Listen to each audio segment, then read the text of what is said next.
अनजाने स्थान और रहस्य, ये दो ऐसे शब्द हैं जिनका नाम सुनते ही लोगों की दिमाग की नसें तिलमिलाने लगती हैं। ऐसी कोई भी बात लोगों को गौर से सुनने को मजबूर करती है। इतना ही नहीं, आपने फिल्मों में भी देखा होगा कि कैसे डरावने सीन से लोग डर जाते हैं। वह अपनी जान बचाने के लिए या फिर ऊपरी चक्कर को खत्म करने के लिए भागदौड़ करते हैं। लेकिन ये सब सच होते हैं क्या? क्या लोग वाकई में अकेले किलों में जाने से डरते हैं? क्या सच में आत्माएं पुराने स्थानों में बसेरा बनाकर रहती हैं? ऐसे कई सवाल अक्सर आपके मन में भी आते होंगे। कई लोगों का मानना है कि दुनिया 21वीं सदी में आ चुकी है, विज्ञान काफी तरक्की कर चुका है, मगर जहाँ तक अंधविश्वास की बात की जाए वो अपनी जगह पर अभी भी कायम है। दुनिया के तमाम देशों में पुराने राग अपनी जड़ फैलाए हुए हैं और भारत में भी यह बात लागू होती है। यहाँ के लोग आज भी भूत प्रेतों, डायन आदि को मानते हैं और ऐसी कहानियों को भी बड़े गौर से सुनते हैं। सोचिए अगर वाकई में ये कहानियां हकीकत बनकर सामने आ जाएं तो क्या होगा? ऐसा सोचकर ही कोई भी व्यक्ति कांपने लगता है। इतना ही नहीं, कुछ लोग मानते हैं कि भारत में ऐसी कई इमारतें हैं जो भूत प्रेत या भटकती आत्माओं के कारण सुर्खियों में रही हैं। ऐसे स्थान हजारों साल से एक भयानक श्राप को झेल रहे हैं। यहाँ जाने पर ऊपरी चक्कर लोगों को नुकसान पहुँचा देता है। आज हम कुछ किस्सों को जन्म देने वाली जगहों के पीछे की कहानी बता रहे हैं। नंबर 10, दिल्ली का कैंट एरिया। भारत की राजधानी दिल्ली का कैंट एरिया भूतों का अड्डा है। इस एरिया के बारे में बोला जाता है कि रात के वक्त एक लड़की यहाँ पर लोगों से लिफ्ट मांगती है और जो भी उस लड़की को लिफ्ट दे देता है उसके साथ कुछ अनहोनी हो ही जाती है। दिल्ली के इस इलाके में लोगों ने कई बार सफेद साड़ी पहने हुए एक महिला को लिफ्ट मांगते हुए देखा है। लोग ये भी कहते हैं कि अगर कोई भी उसको लिफ्ट देने से इनकार कर देता है तो वो तेज गति से उसका पीछा करने लगती है और आगे निकल जाती है। नंबर 9, पिसावा के जंगल। स्थानीय लोगों के अनुसार उत्तर प्रदेश के मथुरा जिले के एक देहाती इलाके में एक ऐसी जगह है जिसके अंदर घुसने से लोगों का कलेजा कांप जाता है, क्योंकि यहाँ सरसर आवाज आती रहती है और रात में काला काला पर्दा सा छा जाता है। और इतना ही नहीं, छाता तहसील के पिसावा नाम के इस गाँव में तरह तरह के पेड़ों, झाड़ियों और जीवों का बसेरा है। यहाँ हजारों की संख्या में बंदर भी रहते हैं। पुराणों में लिखा गया है कि महाभारत में जब युद्ध खत्म हुआ था तो आचार्य द्रोण के महाबलशाली पुत्र अश्वत्थामा पांडवों की जय के बाद से जिन झाड़ियों में प्रवेश कर गए थे वह ये ही हैं। इस स्थान पर हर शनिवार को पूजा और हवन भी होता है और बड़ी संख्या में श्रद्धालु यहाँ परिक्रमा के लिए आते हैं। बच्चे, बूढ़े और महिलाएं तो रोज ही मिल जाएंगे, लेकिन वह इन झाड़ियों के भीतर नहीं जाते। और इतना ही नहीं, पिसावा गांव के 1 किलोमीटर दूर भयानक झाड़ियां हैं जिन्हें झाड़ी वाले बाबा का जंगल कहते हैं। इसमें कई देवी देवताओं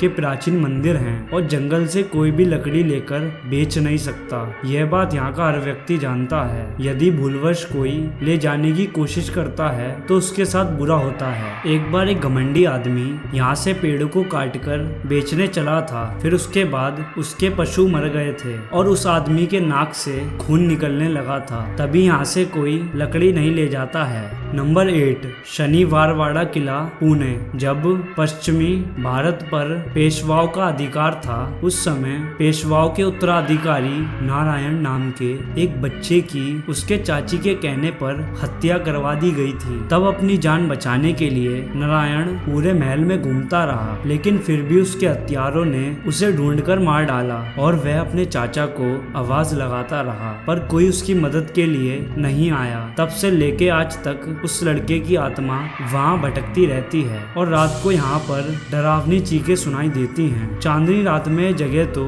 सबसे ज्यादा डरावनी और भयानक हो जाती है। नंबर 7, राज किरण होटल, मुंबई। राज किरण होटल महाराष्ट्र के लोनावाला में स्थित है। इस होटल का एक कमरा आत्माओं की चपेट में है, जिसकी वजह से यहाँ पर कोई भी रहने की हिम्मत नहीं जुटा पाता। लोगों का कहना है कि रात को सोते समय कोई उनकी चादर को खींचता है और जब तक वो बिस्तर छोड़ नहीं देते उनके साथ ऐसा होता है और अजीबोगरीब आवाजें भी सुनाई देती हैं। कभी कभार तो लोगों को घायल करने की भी कोशिश की गई है। Number 6 GP block Meerut. अक्सर लोगों को इस डबल स्टोरी बिल्डिंग की छत पर 4 लड़के बियर पीते हुए दिखाई देते हैं, लेकिन वहां जाने पर कोई नहीं होता। तो कोई कहता है कि यहाँ लाल रंग की साड़ी पहने हुए एक औरत कभी बिल्डिंग के ऊपर तो कभी बिल्डिंग से बाहर आते हुए दिखाई देती है। हालांकि कई लोगों का तो दावा है कि उन्होंने खुद ऐसे साय को बिल्डिंग की छत पर टहलते हुए देखा है। Number 5 Savoy hotel Mussoorie. यहाँ के बारे में लोगों का मानना है कि इस होटल में एक ब्रिटिश लड़की की हत्या हुई थी और उसकी आत्मा आज भी यहाँ पर भटक रही है और अपने हत्यारों को ढूंढ रही है। लोगों का तो ये भी मानना है कि जो भी हत्या यहाँ पर हुई है उसके पीछे उसी लड़की लेडी आर्मे का हाथ है। Number 4 three Kings church. Three Kings church Goa के बेलसाओ में है। कहते हैं कि गोवा के किंग्स चर्च में 3 पुर्तगाली राजाओं की आत्मा भटकती है और कई बार चर्च में आए हुए लोगों को इनकी मौजूदगी का एहसास भी होता है। यहाँ के लोगों का कहना है कि किसी समय यहाँ 3 पुर्तगाली राजा हुआ करते थे। एक बार हॉलगेर नाम के एक राजा ने अन्य दोनों राजाओं को इस चर्च में बुलाया और धोखे से जहर देकर मार दिया। जब लोगों को हॉलगेर की इस करतूत का पता चला तो उन्होंने इसके महल को घेर लिया। जनता के इस गुस्से को देखकर तीसरे राजा ने आत्महत्या कर ली और तीनों राजाओं के शव को इसी चर्च में दफना दिया गया। इसके बाद से ही चर्च में ऊपरी ताकतों का निवास माना जाता है। आप अगर यहाँ जाना चाहते हैं तो पहले वहाँ के लोगों से इसके लोकेशन के बारे में जान लें और ये ऊपरी पहाड़ी पर स्थित है, इसलिए चढ़ने उतरने का प्रबंध भी पहले ही कर लें। और इतना ही नहीं, समय भी दिन का होना चाहिए, नहीं तो वहाँ और लोग हों आप उनके साथ हो लें। नंबर 3 डॉ हिल। डॉ हिल कुर्शियांग पश्चिमी बंगाल के दार्जिलिंग जिले में स्थित एक हिल स्टेशन है। इसकी दार्जिलिंग से दूरी 32 किलोमीटर है और इसकी ऊंचाई 4864 फीट है। कुर्शियांग का स्थानीय नाम खरसांग है, जिसका मतलब होता है सफेद आर्किड की भूमि। कुर्शियांग ज्यादातर अपने बोर्डिंग स्कूल और टूरिज्म के लिए जाना जाता है, लेकिन कुर्शियांग से लगती डॉ हिल से एक मिस्ट्री जुड़ी हुई है जो कि इसे भारत के टॉप मोस्ट हॉन्टेड प्लेस की लिस्ट में शामिल कराती है। डॉ हिल के जंगलों में बड़ी संख्या में आत्महत्याएं हुई हैं। इस जंगल में इधर उधर इंसानों की हड्डियां दिखाई दे जाना आम बात है, इसलिए यहाँ के वातावरण में अजीब सा डर महसूस किया जाता है। इसके अलावा यहाँ के स्थानीय लोगों का कहना है कि दिसंबर से मार्च तक की छुट्टियों के दौरान उन्हें विक्टोरिया बॉयज स्कूल में पैरों की आहट सुनाई देती है। एक लकड़हारे का तो ये भी कहना है कि उसने जंगल में एक जवान लड़के की सरकटी लाश को चलते हुए देखा है, जो कुछ दूर जाकर पेड़ों में गायब हो गई। वैसे सरकटी लाश वाली बात काल्पनिक ज्यादा लगती है, लेकिन डॉ हिल के जंगलों में जाने वाला कोई भी शख्स इस बात से इनकार नहीं करता कि ये जगह हॉन्टेड हो या ना हो, पर डरावनी बहुत है। नंबर 2 कुलधरा गांव। जैसलमेर जिले का कुलधरा गांव, जो कि पिछले 170 सालों से वीरान पड़ा है। कुलधरा गांव पालीवार ब्राह्मणों का गांव था। कुलधरा गांव के हजारों लोग अपने गांव की एक लड़की को अयाश दीवान सालम सिंह से बचाने के लिए एक ही रात में इस गांव को खाली करके चले गए थे और जाते जाते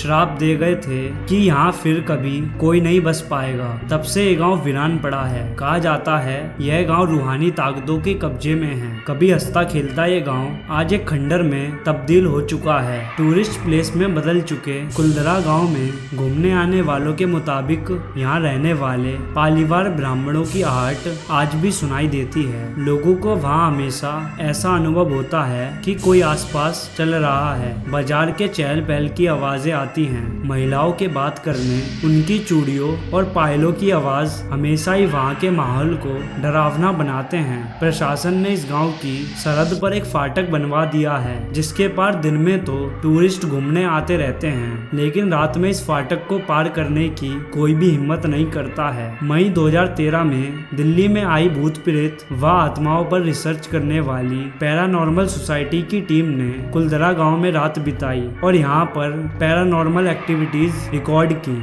नंबर 1, भानगढ़ का किला।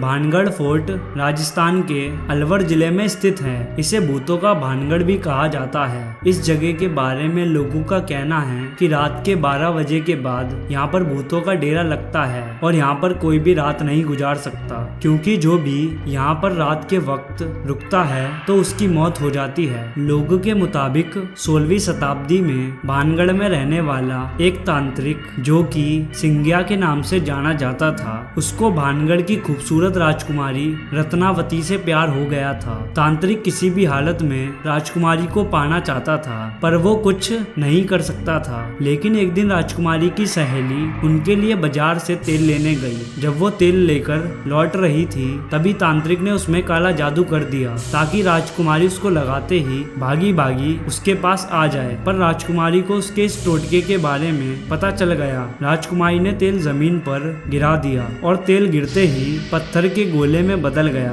और लुढ़कते हुए तांत्रिक की तरफ बढ़ा और उसे कुचल कर रख दिया। तांत्रिक इस बात से क्रोधित हो उठा। फिर उसने मरते मरते एक श्राप दिया कि भानगढ़ पूरा तबाह हो जाएगा और मरने वालों को मुक्ति नहीं मिलेगी। जल्द ही उसका श्राप सच साबित हुआ और एक महीने बाद ही पड़ोसी राज्य अजबगढ़ से लड़ाई में राजकुमारी सहित सारे भानगढ़ वासी मारे गए और भानगढ़ वीरान हो गया। तब से वीरान हुआ भानगढ़ आज तक वीरान है और कहते हैं कि उस लड़ाई में मारे गए लोगों के भूत आज भी रात को भानगढ़ के किले में भटकते हैं। तांत्रिक के श्राप के कारण उन सबकी आत्मा की मुक्ति आज तक नहीं हो पाई है। यह जगह अब पुरातत्व विभाग के अधीन है और पुरातत्व विभाग ने बोर्ड भी लगा रखा है कि शाम होने के बाद और सुबह होने से पहले इस किले में जाना सख्त मना है। और सरकार ने भी टूरिस्ट को यहाँ अंधेरा होने से पहले चले जाने की चेतावनी जारी कर रखी है। लोगों का मानना है कि आज भी उस तांत्रिक की आत्मा वहीं भटक रही है और तांत्रिक के श्राप की वजह से यह स्थान कभी भी बस नहीं सका। आप इनमें से कौन सी जगह जाना चाहते हैं हमें कमेंट्स में जरूर बताएं। और अगर आपको ये वीडियो पसंद आई हो तो लाइक और शेयर जरूर करें और हमारे चैनल फैक्ट कीज को सब्सक्राइब करके बेल आइकन को दबाएं। Thanks for watching this video.